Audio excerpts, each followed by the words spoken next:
Hi AI అనేక సమస్యలకు కృత్రిమ మేధతో పరిష్కారం. నగరంలో పెరుగుతున్న స్టార్టప్ ట్రెండ్స్. పూర్తి వివరాలకు చదవండి రేపటి సాక్షి దినపత్రిక. వేదుల శంకర భరద్వాజు. నేను ఇక్కడ మన విశాఖపట్నంలో అనేకమైన ధార్మిక కార్యక్రమాలు నిర్వహిస్తుంటాను. అయితే గత 2 రోజులుగా రాష్ట్రంలో దుమారం లేపుతున్నటువంటి తిరుపతి ఏడుకొండలవాడి తాలూకు లడ్డూ గురించి చాలా దుమారం లేపి అనేకమైనటువంటి అపవాదులు చేస్తున్నారు. నేను నాకు జ్ఞానం వచ్చిన దగ్గర నుంచి ఈ రోజు వరకు నిన్న కాక మొన్న కూడా తిరుపతి లాడు తిన్నాము. ఏనాడు కూడా తిరుపతి లాడులో స్వచ్ఛత ఎప్పుడూ కూడా తగ్గలేదు. చాలా చక్కగా ఉన్నది తిరుపతి లాడు, బ్రహ్మాండంగా ఉన్నది.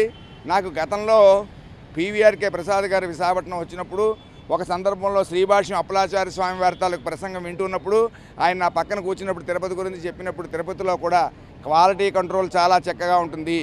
ఏదైనా వస్తువు వచ్చిన తర్వాత దాని ల్యాబ్లో టెస్ట్ చేసి ఆ ల్యాబ్లో టెస్ట్ చేస్తేనే లోపలికి వెహికల్ పంపిస్తారు, లేకపోతే వెంటనే తిరిగి పంపించేస్తారని చెప్పి నెయ్యి గురించి స్వచ్ఛమైన నెయ్యి మీకు ఎలా దొరుకుతుందండి అంటే మన రాష్ట్రంలో కాకపోతే ఇతర రాష్ట్రాల నుంచి ఆవు నెయ్యి మాత్రమే కేవలం వాడుతాము. ఎప్పుడు కూడా స్వచ్ఛతకి మేము ఎప్పుడు కూడా లోపం రానివని పీవీఆర్కే ప్రసాద్ గారు గతంలో టీటీడీకి ఆయన చైర్మన్గా చేశారు.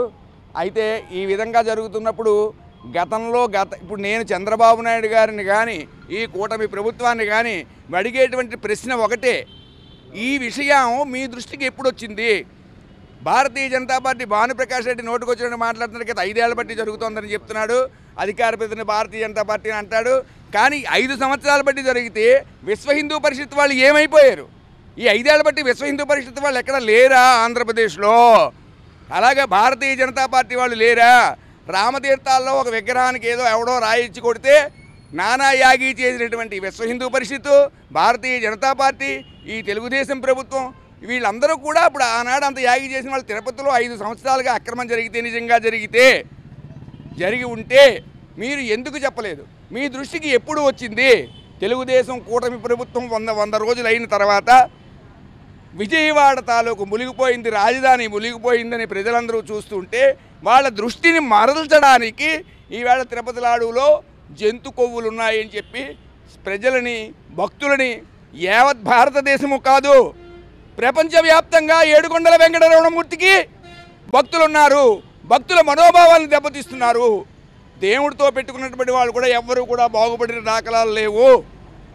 భగవంతుడు దుర్మార్గుడైన వాడికి వరాలిస్తాడు, మంచివాడికి భగవంతుడు వరాలిస్తాడు. హిరణ్యాక్షుడికి వరాలు ఇచ్చాడు, హిరణ్యకశిపుడికి వరాలు ఇచ్చాడు, శిశుపాలుడికి వరాలు ఇచ్చాడు, దంతభక్తుడికి వరాలు ఇచ్చాడు, రావణాబ్రహ్మకి వరాలు ఇచ్చాడు.